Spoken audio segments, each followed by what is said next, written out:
নেলিৰ হত্যাকাণ্ড সন্দৰ্ভত চিবিআইৰ তদন্তৰ দাবী উত্থাপন কৰিলে এআইইউডিএফ। একেটা সময়তে এআইইউডিএফে তিৱাৰী আয়োগৰ প্ৰতিবেদন সন্দৰ্ভতো কেতবোৰ প্ৰশ্ন উত্থাপন কৰি সৰব হৈ পৰিল অসম বিধানসভাত।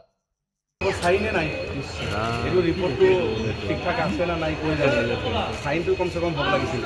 এনেকুৱা এটা ঘটনাৰ পিছত মাছাকাৰৰ পিছত ৰিপৰ্ট এটা প্ৰস্তুত কৰিলে আৰু তেতিয়া চৰকাৰে প্ৰস্তুত কৰিব দিলে ৰিপৰ্টটো তাত তেতিয়া ছাবমিট কৰিলে উইদাউট চাইন ৰিপৰ্টটো লৈ ল'লে আৰু 42 বছৰ পেলাই থ'লে, কোনো ধৰণৰ একশ্যন নাই।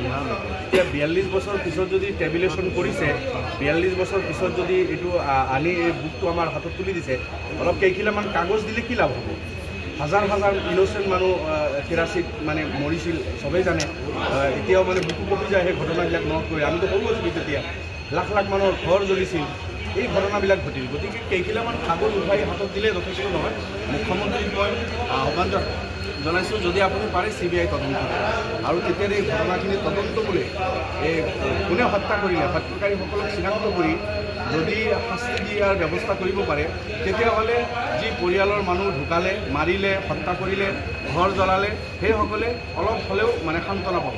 সেই হেতুকে এইটো আৰু হাতত তুলি নিদি এইটোতো হৈ গ'ল, চিবিআই তদন্ত দিয়ক মুখ্যমন্ত্ৰী যদি পাৰে। সদনৰ বজাই উত্থাপন কৰিব নেকি? চাওঁ এতিয়া পৰিস্থিতিটো চাই লওক। যিহেতু সদনত আমি নথকাতে যোৱাকালি তেখেতে দি দিলে কি পৰ্যায় আছে। উত্থাপনতকৈ সকলোতকৈ ডাঙৰ কথা মই কেইবাদিনৰ পৰা কৈ আছোঁ যে মুখ্যমন্ত্ৰী ডাঙৰীয়া সাহস কৰি চিবিআই তদন্ত দিয়ক।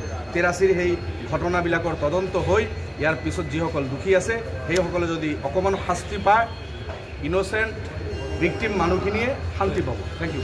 ৰিপৰ্টটো চাইনে নাই এইটো ৰিপৰ্টটো ঠিক ঠাক আছে না নাই কৈ যায় চাইনটো কমচে কম হ'ব লাগিছিল। এনেকুৱা এটা ঘটনাৰ পিছত মাছাকাৰৰ পিছত ৰিপৰ্ট এটা প্ৰস্তুত কৰিলে আৰু তেতিয়া চৰকাৰে প্ৰস্তুত কৰিব দিলে ৰিপৰ্টটো তাত তেতিয়া ছাবমিট কৰিলে উইদাউট চাইন ৰিপৰ্টটো লৈ ল'লে আৰু 42 বছৰ পেলাই থ'লে, কোনো ধৰণৰ একশ্যন নাই। এতিয়া 42 বছৰ পিছত যদি টেবুলেশ্যন কৰিছে, 42 বছৰ পিছত যদি এইটো আনি এই বুকটো আমাৰ হাতত তুলি দিছে, অলপ কেইখিলামান কাগজ দিলে কি লাভ হ'ব? হাজাৰ হাজাৰ ইন'চেণ্ট মানুহ 83 মানে মৰিছিল, চবেই জানে।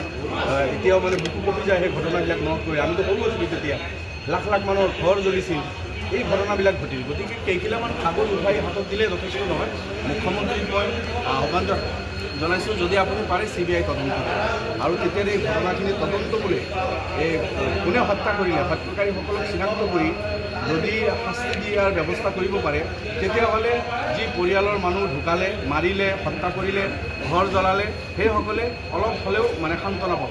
সেই হেতুকে এইটো আৰু হাতত তুলি নিদি এইটোতো হৈ গ'ল, চিবিআই তদন্ত দিয়ক মুখ্যমন্ত্ৰী যদি পাৰে। সদনৰ বজাই উত্থাপন কৰিব নেকি? চাওঁ এতিয়া পৰিস্থিতিটো চাই লওক। যিহেতু সদনত আমি নথকাতে যোৱাকালি তেখেতে দি দিলে কি পৰ্যায় আছে। উত্থাপনতকৈ সকলোতকৈ ডাঙৰ কথা মই কেইবাদিনৰ পৰা কৈ আছোঁ যে মুখ্যমন্ত্ৰী ডাঙৰীয়া সাহস কৰি চিবিআই তদন্ত দিয়ক। 83 সেই ঘটনাবিলাকৰ তদন্ত হৈ ইয়াৰ পিছত যিসকল দোষী আছে সেইসকলে যদি অকণমান শাস্তি পায়, ইন'চেণ্ট ভিক্টিম মানুহখিনিয়ে শান্তি পাব। Thank U. ৰিপৰ্ট